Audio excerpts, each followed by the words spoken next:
Radio Show with your host, Lonnie Clark. We stand together and accept that we now live in a world transformed by Fukushima. Monday, Wednesday, and Friday from 8 a.m. to 9 a.m. Pacific Standard Time here on UCY.TV Radio. We relentlessly engage every ear that listens. We expose and confront the complete lack of accountability for the nuclear industry. Consider social engineering programs who view our bodies, minds, and souls as assets on a balance sheet. We discuss vital current issues, interview activists, and engage our audience in an effort to allow all voices to be heard. The Age of Fission radio show creates a venue that all will choose. We encourage our listeners to reclaim their power and their courage to take action and save our planet from the ravages of greed and indifference. Our actions matter. Every voice matters. We remind our listeners that happiness is resistance.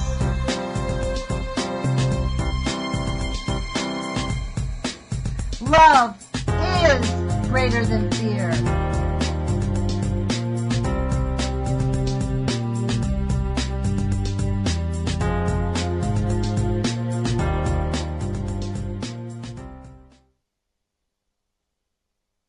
Good morning, UCY.TV radio listeners. This is Lonnie Clark with the Age of Fission radio show.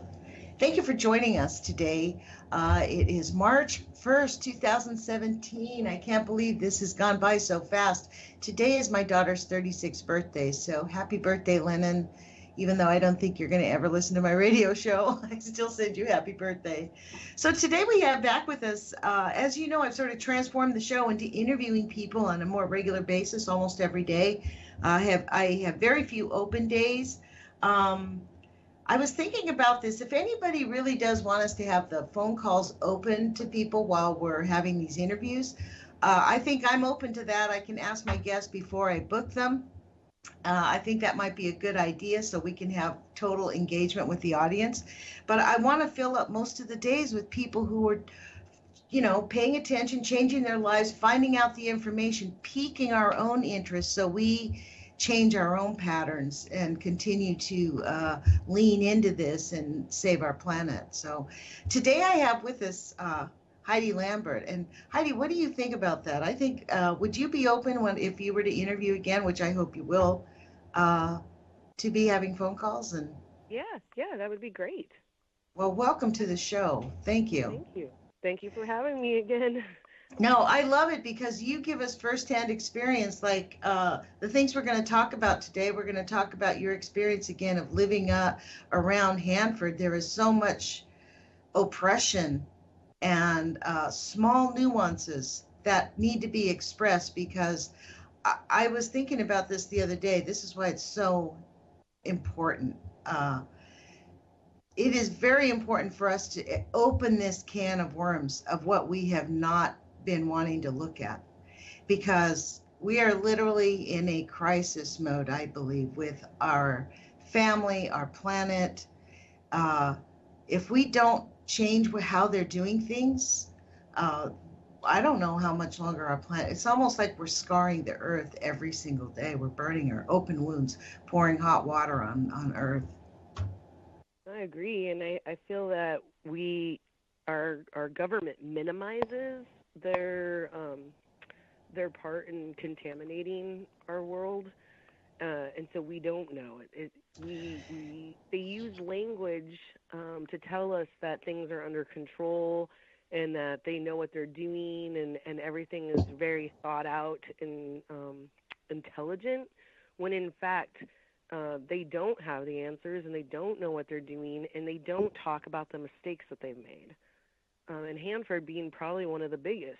And the reason I say that is because at Hanford, they started there in 1949, 1950s, when they were just really, radiation and splitting the atom had happened before that, into the late 1800s in Europe, in France with Curie, and there were Germans like Oppenheimer who were working on this and developing it, but it wasn't until World War II that they were brought to the United States, and all that information was brought here that we actually really materialized it on such a large scale.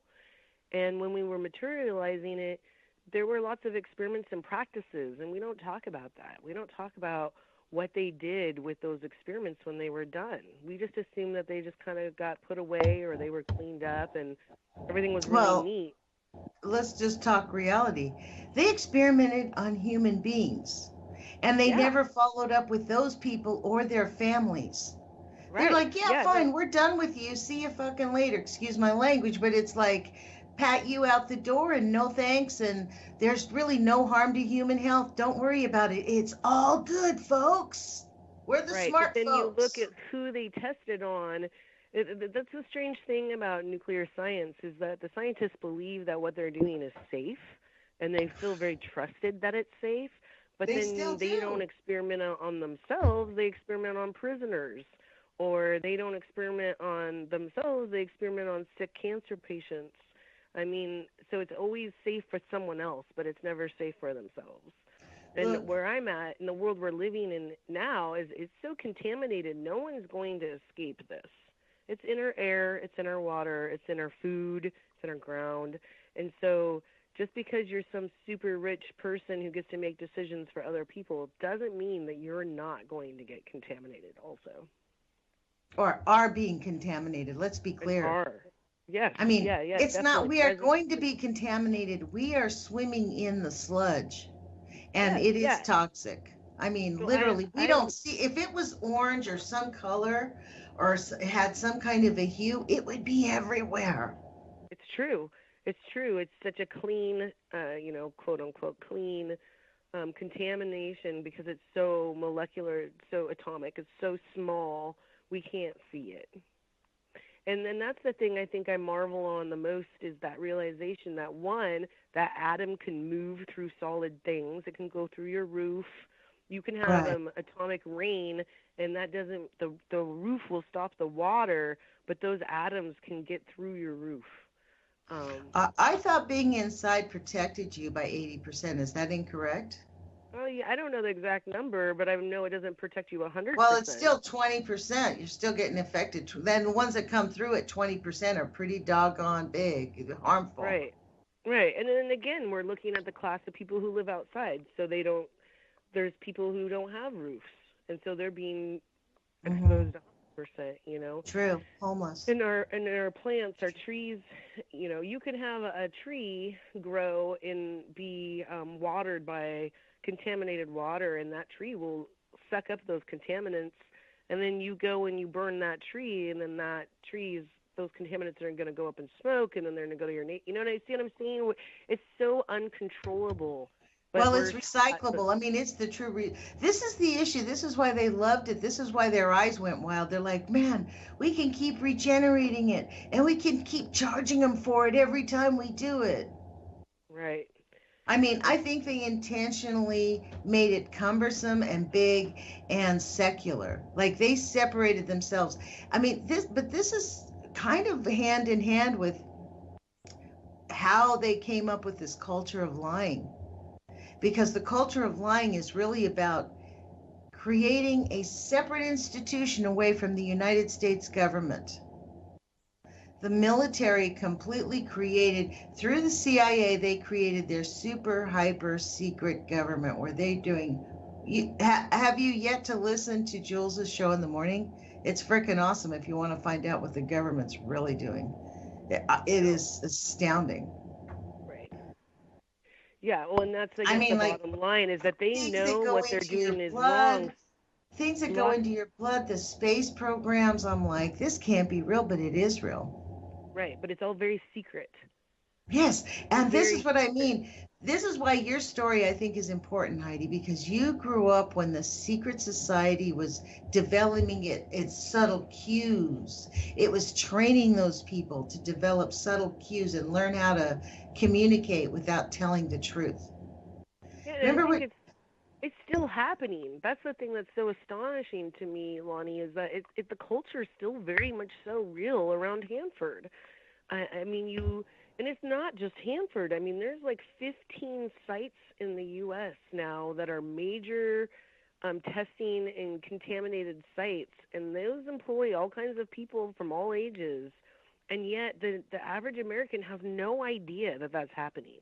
Yeah, we're I mean, like if we go into our friend Portland, Glenn Woodford's from Paducah, Kentucky. There's a nuclear something going on right there. He goes out and protests. Do you know about what Paducah is? yeah, yeah. Yeah.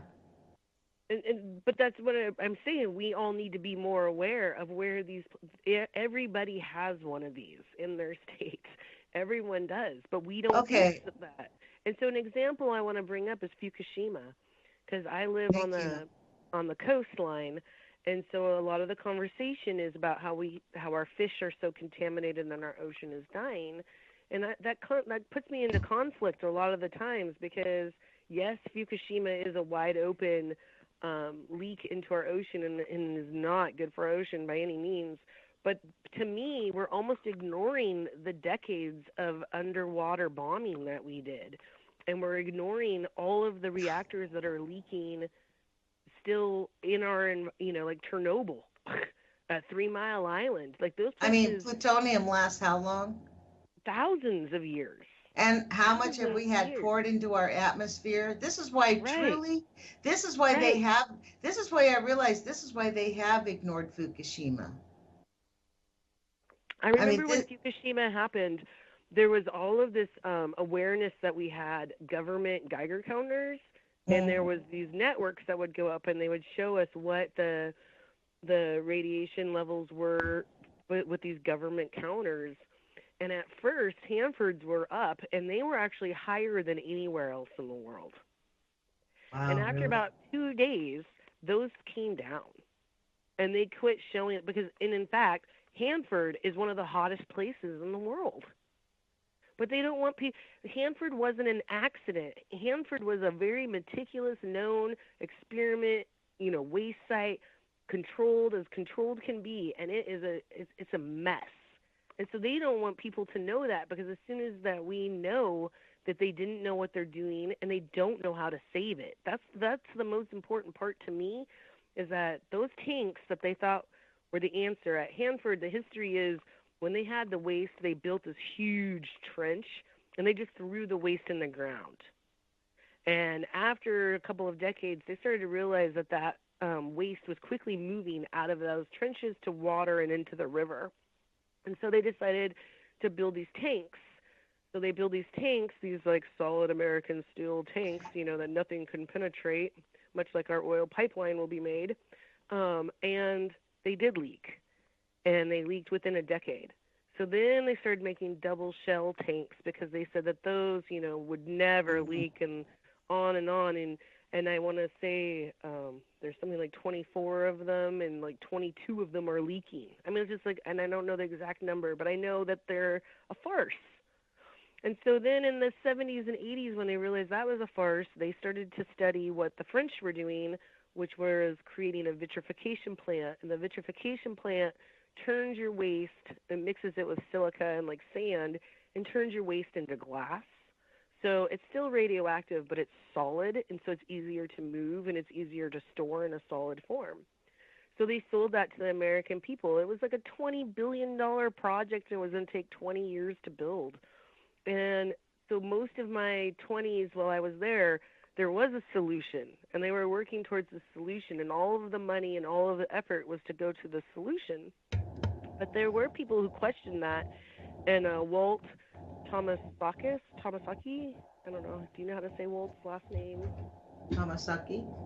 Yeah, I I think don't it know. is. But he's Greek, but he was the main engineer on the vitrification plant. And he turned into becoming one of the biggest whistleblowers at Hanford because he had a top position as the engineer, and he was saying, Wow.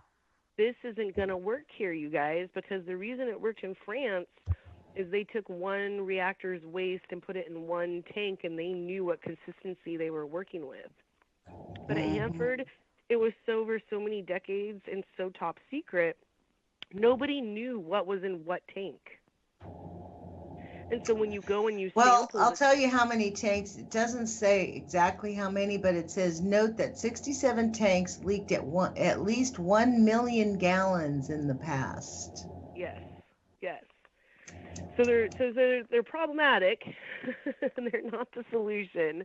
And then what we're finding out is neither are the vitrification plant. We've put millions and billions of dollars into this vitrification plant to only realize that we cannot pump this waste out of these tanks to the plant because the waste is not the same consistency. Every gallon of waste is a different consistency. And so what can happen is a pipe will get clogged, and then it could turn into an explosion. And an explosion because so many people live so close to Hanford, because in the very beginning when they started Richland, it was a military complex, and it was to house the people who worked at Hanford. They're so close, Lonnie. It's ridiculous how I know. close I've these driven people are there. living next to this. They could not get away quickly. They would all die, to be honest. Like, Yeah, I think some of them might get away, but they'd die pretty soon. So they're saying there's one tank leaking, and they reached a settlement in 2014 with the DOE because the DOE didn't want to move the tank before. Guess when? 2019. yeah, Part of the planning required developing and monitoring contingency plans. yeah. That might arise would require implementation of contingency plans. I'm skipping over this, but what they're basically saying in here is like, look, don't worry, folks. We have an emergency plan in case something came up, because it's Right, but they're leaking. It is leaking right now. right, and that means it's going towards our river, the Columbia River, which is just very close to it, and that's that was a poor design, as they had to have it close to the river to use the water to cool the rods, and have done that for decades. And so, I mean, there's studies where the Columbia River's water has been raised by degrees because there's so much waste in the river water. And Wow. so then that affects the salmon, because then the salmon go into the Columbia River and the water is warmer than it should be. And so then they don't spawn. And so then we started seeing a loss of salmon. Well, there's And also one other single shell tank, so I guess there's two leaking tanks. And then after all this big long conversation about the one tank, it says one single shell tank was first reported. So you notice how they do this? They don't say there are two leaking tanks. right. No, they This is minimize. how, this is what I'm talking, this is why, Heidi, your conversation is so valuable. Because you lived through that, like that Stepford Wives mindset, essentially is what it is. It's like walking into the Stepford Wives movie. Yeah, it really is. And it's like that even currently to this day. And, That's you why know, Kevin Finnegan and I got caught. I mean, as soon as we got to Richland, they were following us. The police were following us the whole way. People looked at us as we drove through the town. It was like, we were like, wow, you ever feel like you're walking through the land of the dead? Because everybody's like, oh, wow, somebody knew. It was weird. It was so odd. well, there's such a conformity. Everyone conforms to a certain kind of standard there, so they kind of recognize who's out of Whose place there. car? Yeah, yeah. Yeah, and that was something I wanted to talk about too. About, so they call this area the Tri-Cities, and the Mm-hmm. Tri-Cities is three towns. It's Richland, Kennewick, and Pasco. And so these three towns, Pasco existed before Hanford. I mean, most of these places existed before the Hanford military complex. They're just little tiny farming towns, lots of Native Americans, because it was near, it was their Indian reservation, quite honestly, Yakima Indian Reservation, and then some migrational workers, but not too many. They came later. And so when they built Hanford, they relocated those farmers out towards Pasco. And Richland was a place to house the guards and the scientists, the military folks.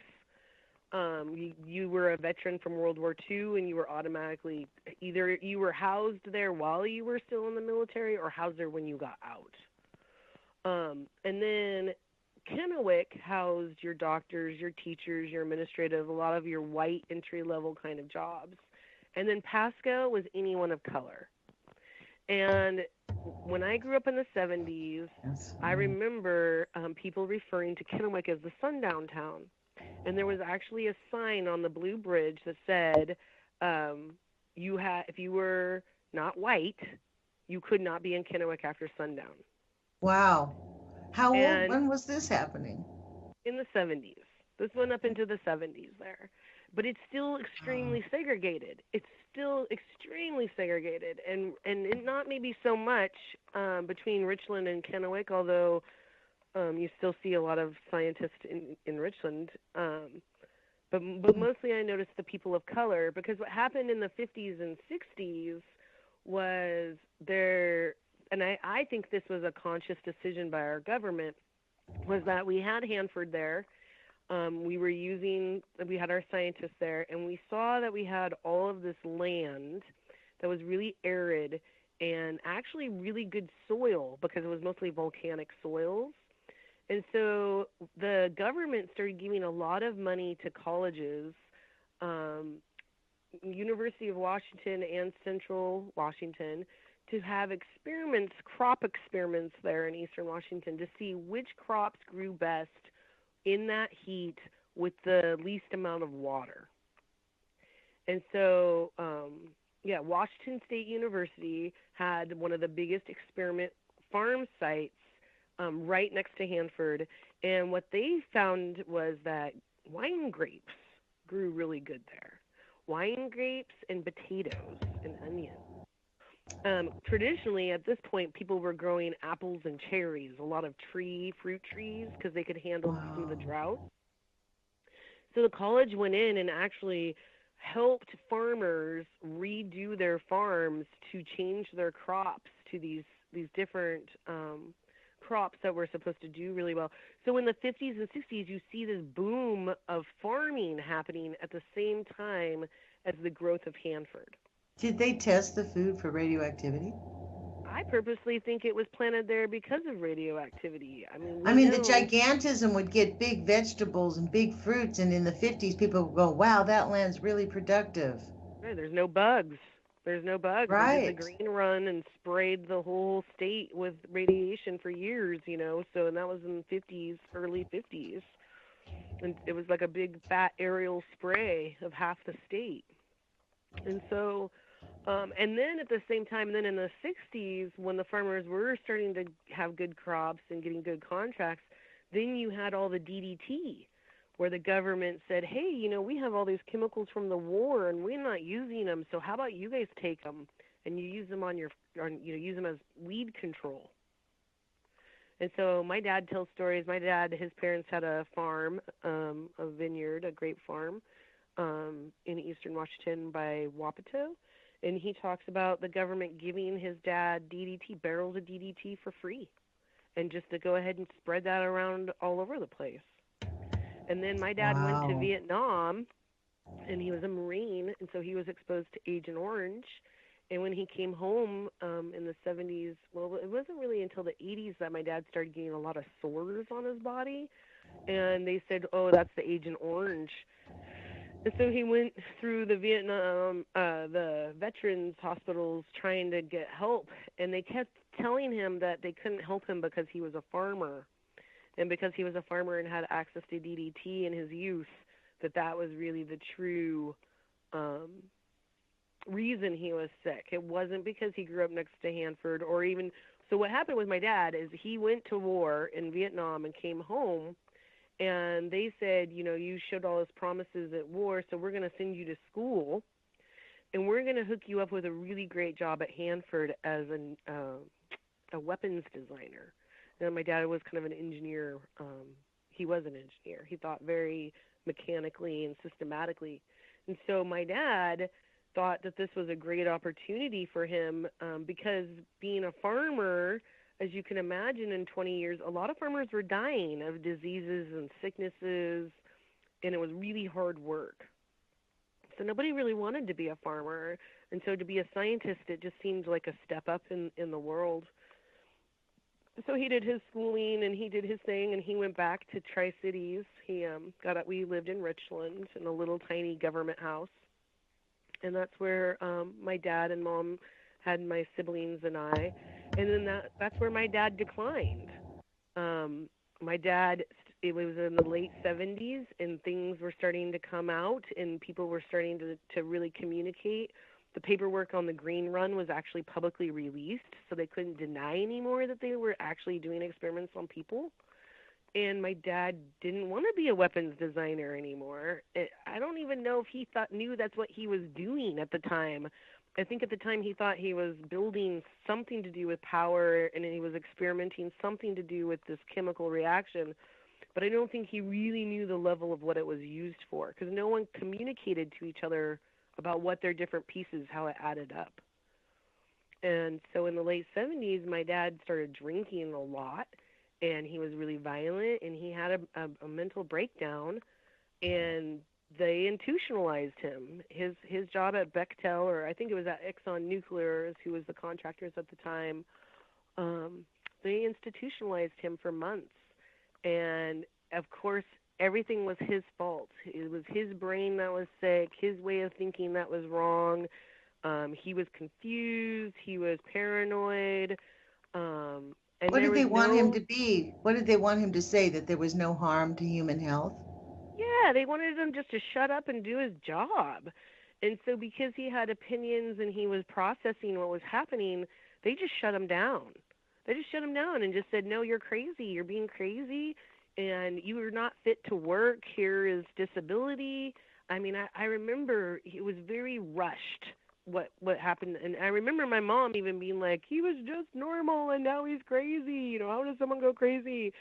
And he didn't change. He wasn't any different. He was his same person. It wasn't like you know what I'm saying? It was really about this Well, you job. know what? Dr. Goffman did prove that radioactivity causes schizophrenia. That's one of the first things that shows up. Sure, I but I mean, mean, it doesn't help when you have people messing with you. You know what I mean? well, And I they think that, probably knew that he had schizophrenia. They probably diagnosed that and then just manipulated him to you shut know, I him have up, all because of the last thing they wanted him to do is to become a whistleblower and maintain his sanity and be willing to be out and speaking about this.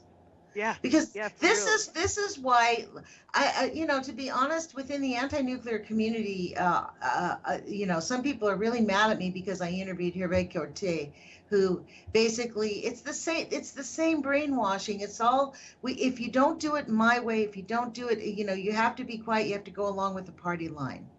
I mean, this is why it's important to talk about how we develop this thing of secrecy. Because Well, to be honest, we're living in a culture now of alternative. If you just let me interject, because I want you to, the reason I'm asking you this is to think about what happened to you in that culture that sprang out of it. How does it come and manifest in today? I think this is why we've got going on what's going on today. Because we've had it does mess with your head. It right. changes us. Well, We have, I'm go ahead. sorry. Well, I was just going to say that the brainwashing, I believe, started when my dad joined the Marine Corps. And I believe that the brainwashing happened with the fact of them saying that he's no longer himself. He is now a part of the Marine Corps, and he believed he was property of the United States. He believed his body, his thoughts, everything belonged to the United States. And there was this weird dependency and a trust. He trusted the United States that if he was a soldier or a warrior to fight for the United States, they were going to fight for him. And I think that in the 70s, that was part of his breakdown, was the realization of, one, they sent him to war and poisoned him at war. You know, the Agent Orange, they knew that they were bombing napalm, but they didn't really realize the effects on them that would have. And then the same thing was happening again at Hanford, where he believed that he was protected, that it was safe, and everything was tested. And then he started to realize that the testing machines weren't plugged in, and the facts, What?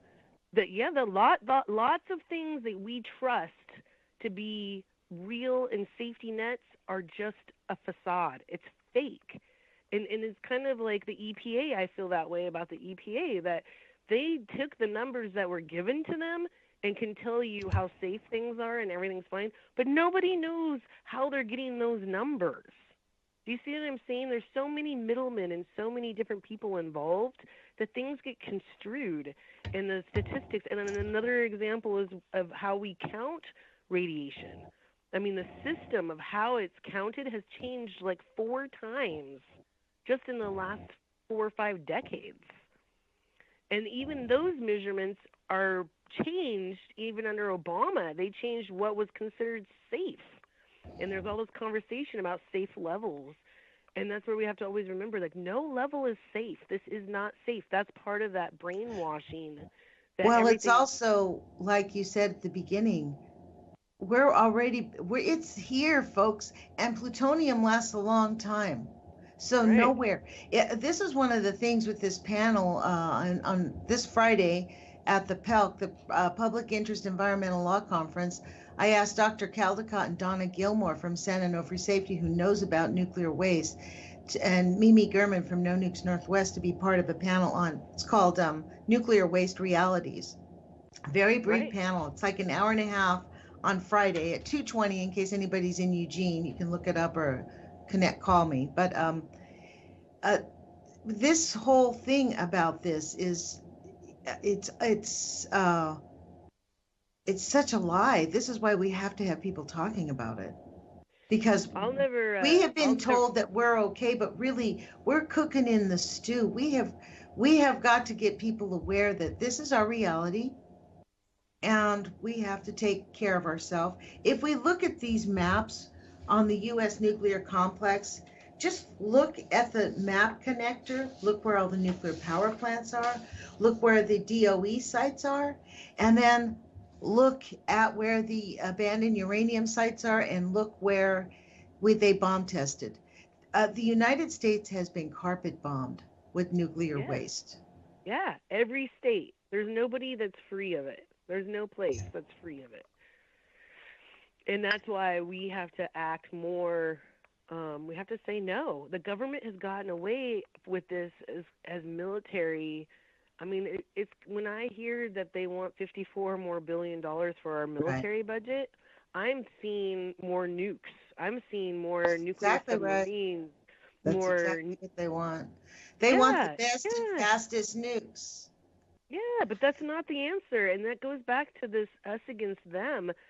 And I feel like that's the beginning, is that, one, we have to quit being so afraid of each other. You know, I watched the speech last night, and I couldn't believe how much hate.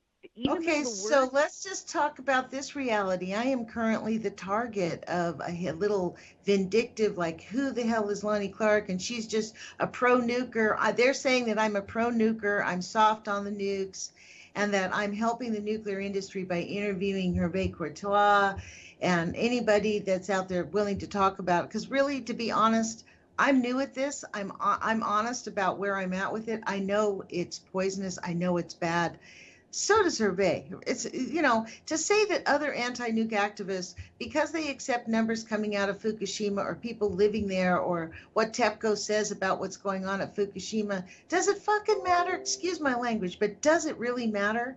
We all say that the nuke stuff is bad. Who cares?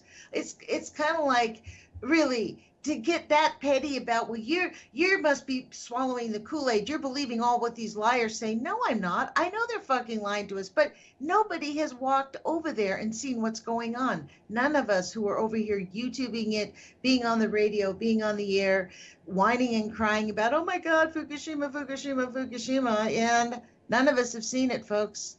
We know it. We don't need to see it. We know it's super screwed. We know it's still burning out of control. It has explosions all the time. Anybody that watches the TEPCO feed knows that they explode. I'm fucking expecting one of those buildings to just melt down and collapse pretty soon. My thing is, but I agree with you, but I still get so concerned of, like, what's in your backyard.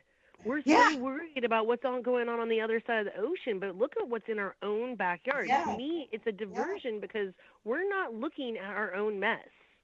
We're not Yeah. dealing with our own mess. We can sit there and talk about Japan and TEPCO and how they're ruining our ocean. Well, look what we are doing currently. Look at what is happening in our own backyard. And that's what my message to everyone is I lived in Tri-Cities. I grew up there, and I was told for years that Hanford was shut down, that they were decommissioning and they were cleaning up. And there was all these people and all this money and all of this news about building the vitrification plant and all the success. They call them benchmarks, and they press that they've, torn down these buildings. And then I started to realize, well, why are they tearing down these old buildings? Why do they care about these old buildings? Then I realized it's because there's radioactive animals living in them. And those radioactive rabbits and those radioactive birds are getting off of the Hanford complex, and they're the ones that are spreading the contamination. It's on levels. Those are birds and bugs. Imagine what's just in our air. Like, they know it's not contained, but they focus on how it's contained so that they can keep doing what they're doing. That's my biggest upset is you hear that Hanford's shutting down and we're paying all this money to clean it up, and then you learn that there's a nuclear reactor right there on it. And then you're like, well, if it's shut down, why do I see this plume every day? And then they say, oh, that's not Hanford. That's the Columbia Generating Station. That's different. That's not Hanford. And then I That's look what on they the map. said. Yeah, Yes. you look on the map. It's exactly right on the reservation. It's right there. You're like, how is this different? And they go, oh, well, because what happened was the Department of Defense or the Department of DOE, they rent that piece of property. They lease that to public power. And so it's really Seattle's PUD system who owns that, not us. That's something else. And so the short story is there is a reactor that does run currently on Hanford. But because the names aren't like that, then they say that's not true. And so that's the beginning of my struggle with Hanford, was me starting to ask people to define what is going on there, and me seeing the circle, this little game of words that they were putting me in. And then that's where I was living it with my dad, because my dad was very sick, but nobody wanted to take responsibility for it. He was mentally sick and he was physically sick. And whether or not that was created in the war or that was created when he got home or it was a combination of the two, it was very, very real. And he never, ever got the help he needed. He never did. He died at 56 years old. It was a shame. And I'm so and sorry. we're not alone. We're not alone. My family is the norm. And that's the norm for around Hanford. And I know it's the norm for around every reactor, every waste site. This is the way that the government teaches I would us. suggest this is what I was thinking, is that it's not really the government. It's the secret society. Basically, the government takes orders. These people take orders from from whoever owns the nuclear stuff, because they know they don't have the answers. And so they are being told what to do.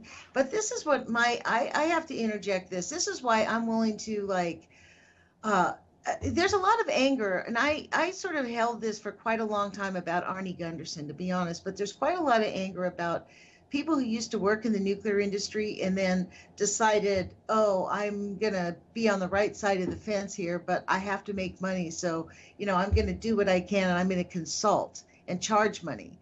I felt like for a long while that was, outrageous. But you know what I decided? Like, who gives a crap about the money? What we really need is people to do the work. We need scientists to be paid to figure out the solutions. And we need to accept people who used to be pro-nukers to become anti-nukers without having it chase them down for the rest of their fucking lives. Yes, they have perpetrated a lot of knowing crimes by keeping themselves silent and working in that industry for so long, allowing themselves to be brainwashed to the harm they've caused. Because that's the sad part, is there's a sense of guilt. This is what I thought about. What do you think of this idea, Heidi? Do you think this is why there's resistance at Seattle City Lights at the kind of corporate city level? Like, if we really get rid of Columbia Generating, I mean, maybe this is why it's good they have this new guy in to go green to smooth it out. Because if they had done this before this crisis on the climate, then they might have had to accept responsibility for ignoring the harm that it was causing to the environment. Well, I definitely agree with you that this is about not taking responsibility, but I also am very suspicious when I hear about going green and using alternative resources for energy, because there's this thing called the SMR, the small modular reactor. This is being invented currently between Washington and Oregon State. In the 90s, they legalized commercial nuclear practices in Oregon. The people voted and said they do not want it here, but there was a loophole, and then they could still have it for educational purposes.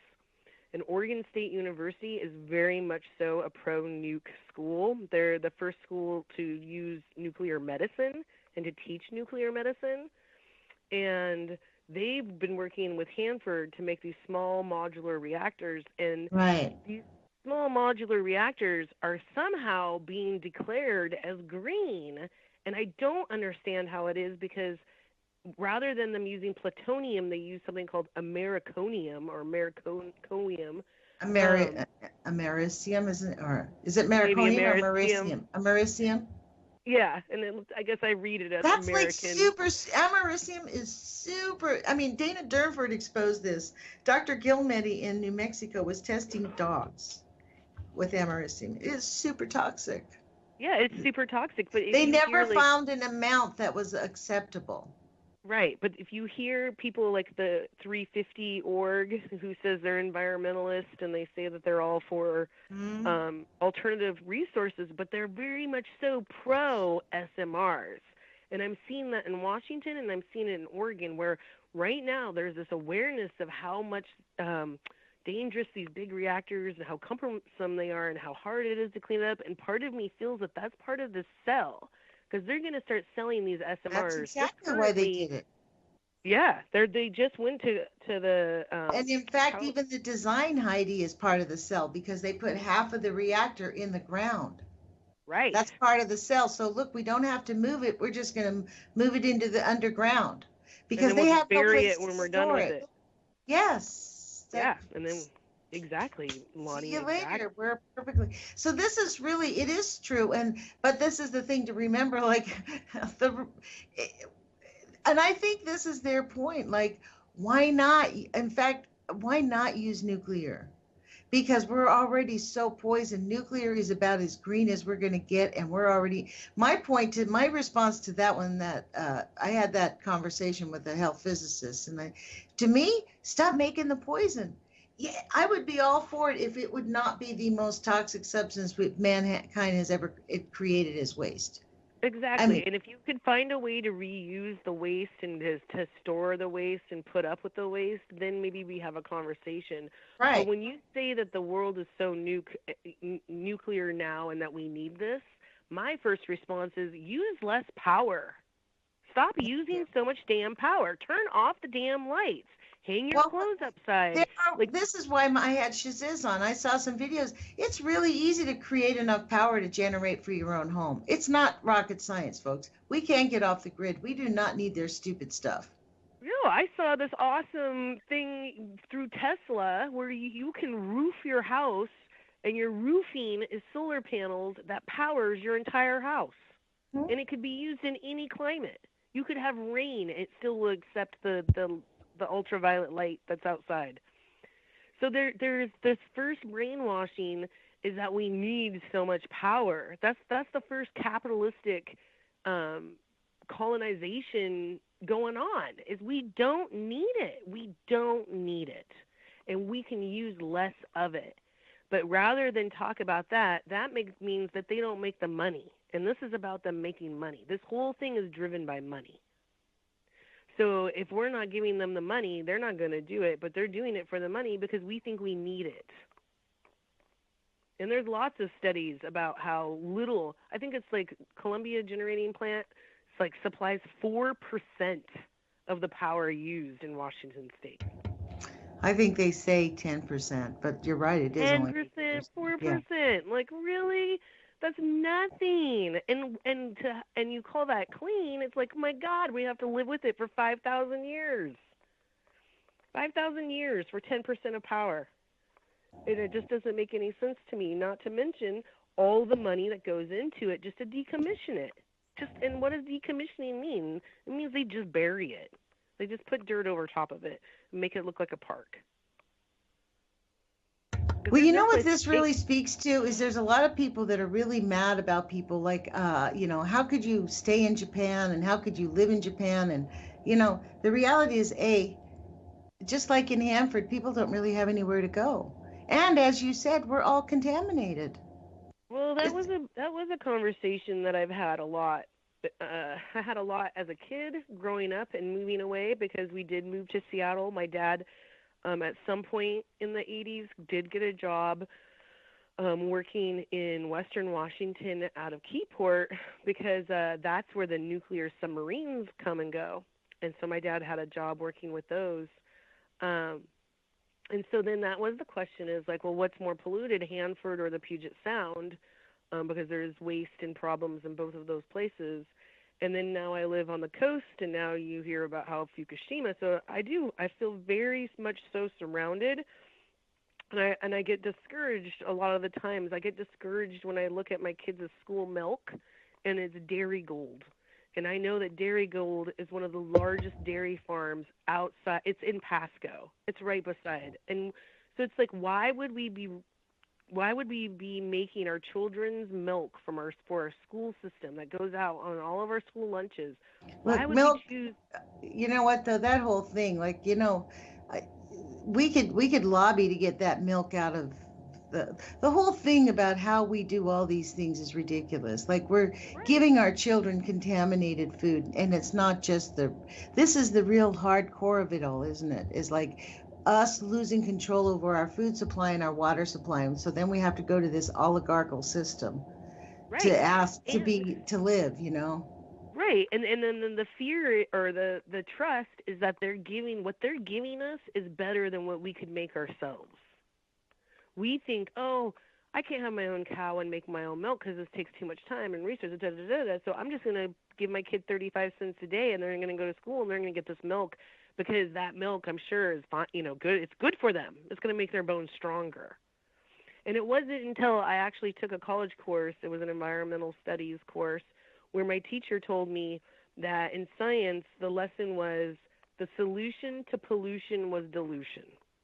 The way That's what you they're get all rid being taught. that was what it was taught. That was what was taught. The That is what solution to is taught. pollution is solution. So if you have a major radioactive contaminated site that you know you're going to get the shit's going to hit the fan and you're going to be responsible for it, the best thing is to spread that contamination as far and wide as possible.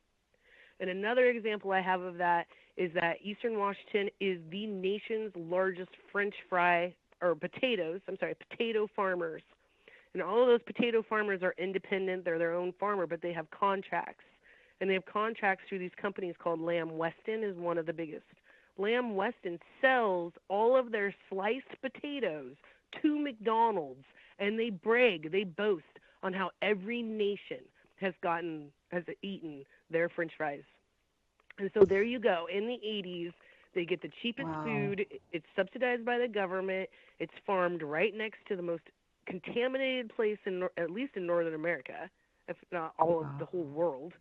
And then they're shipping it out to feed people. So then in the 90s, I start hearing about obesity and people being so sick, and we started looking at our food.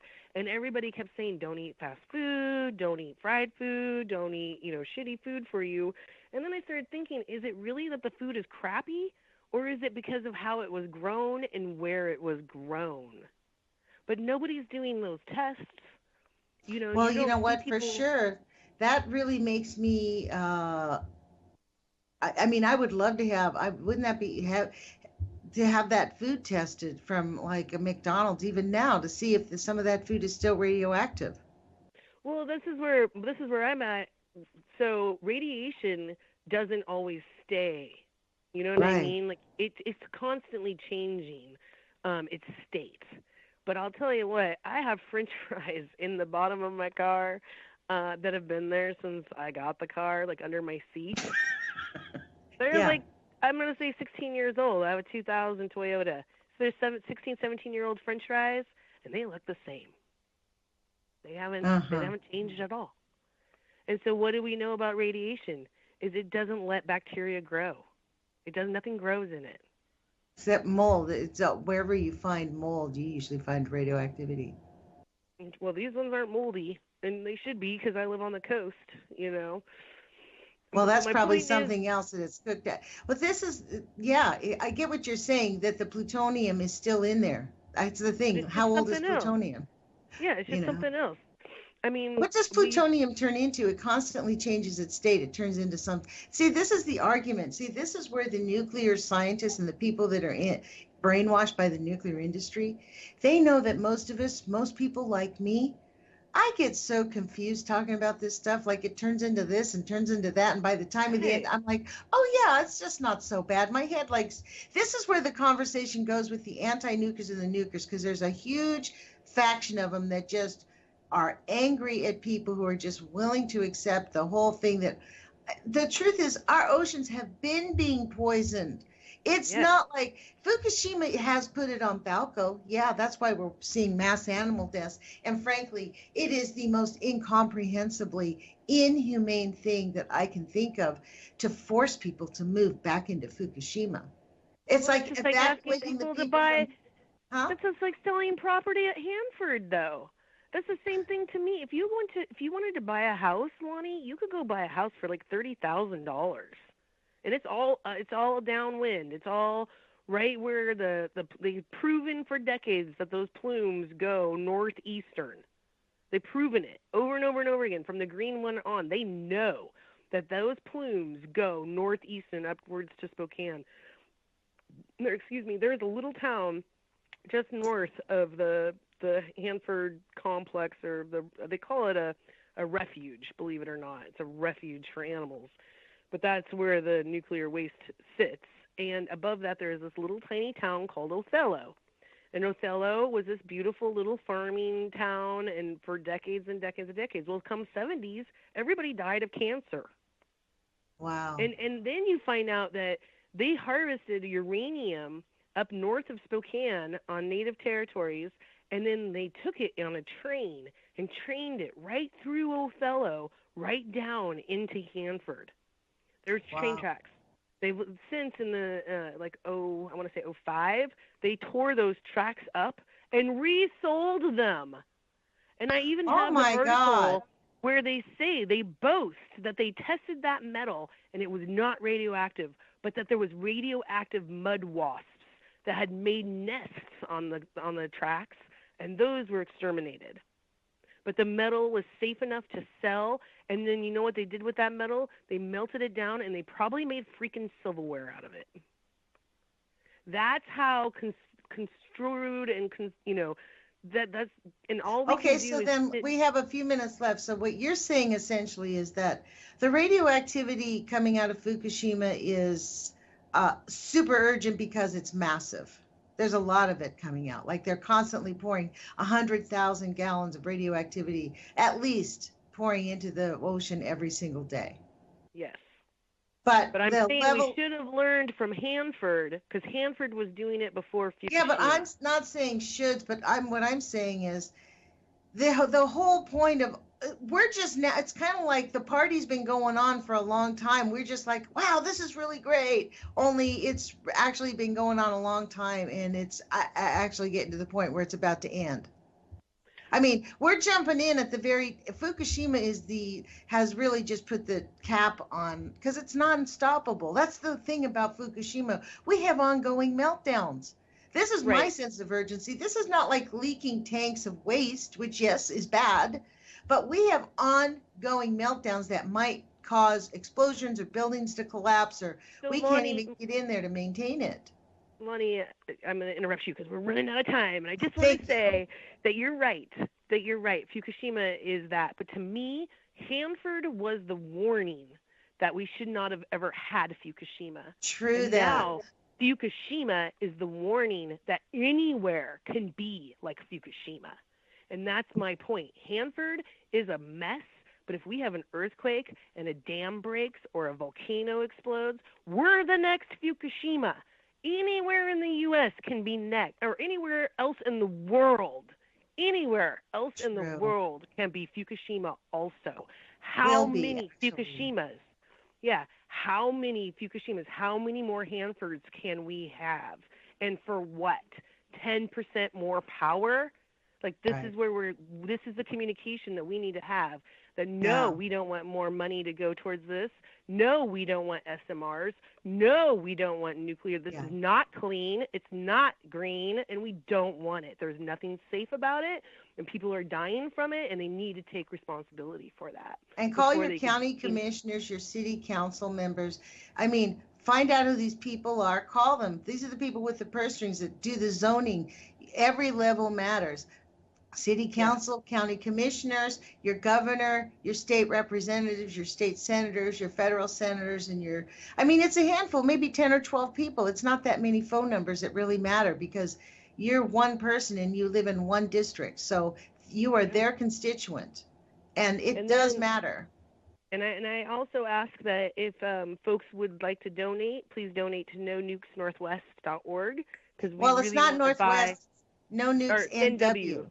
Yeah, Thank you. nonukesnw.org, so that we can purchase billboards that say, do you know your evacuation route? And do you know how radioactive your food is? And when it says food, I want to talk about wine and potatoes, because the people who live there currently now don't even realize that's where their French fries and their wine is being, where it's grown. And it's right before their eyes. And right. they still can't put it together. Because if you can't even question them, if you don't even question our government and you just trust, that's how we got in the predicament that we're in. Well, look, they'll tell you right here on their website, ecy.wa.gov. Note that 67 tanks have leaked at least 1 million gallons in the past. So Yeah, in the past. that's it. That's it. They're telling you there's 1 million gallons, folks. For them to even say that, you know, it is really urgent that people start putting pressure on our elected officials to resolve this issue instead of pretending like it doesn't exist. That's how I feel about it. Very Yeah, strong.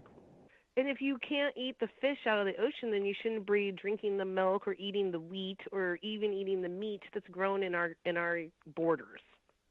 Because if you're Well, this worried is the that it's too problem, don't polluted you think? there, It's accumulative. So we're swimming in the sludge. The question is, but this is why I don't eat fish, because I think that eating fish uh, accentuates it. Like it has a higher chance of being contaminated than, say, eating a leafy green vegetable, just because fish magnetize radioactivity in their bodies naturally. sure. But that's So true also with cows, Lonnie. So true, that goes with that's any true. dairy. Like you think of all the people with That's dairy true. intolerances, it's probably not an intolerance to dairy. It's probably an intolerance to your dairy being contaminated. Thank you. That's what these, like, all of these food allergies and all of the sensitivities that are coming. It's because of all of the poison that we're putting in it. Radioactive poisoning. Yeah, it's radiation, and that's why we have cold system. We get a rainstorm here on the coast, and everybody has a cold. Is it a cold, or are we all just being exposed? Low level exposure. Yeah, exactly. Well, Yeah, Heidi, but we've got 30 seconds left. I want to thank you. I hope you come back very soon. I think your testimony is very valuable, and these conversations we have, I really respect that. I love having you on. thanks, You've Lonnie. been with Heide Lambert of nonukesnw.org. That's No Nukes Northwest. That's what we call it, but it's nonukesnw.org. Please go there and make a contribution so they can buy some billboards and take some public action. Thank you for putting your courage feet on, you guys. We'll talk to you guys soon. Thanks, Lonnie. Oh, take care.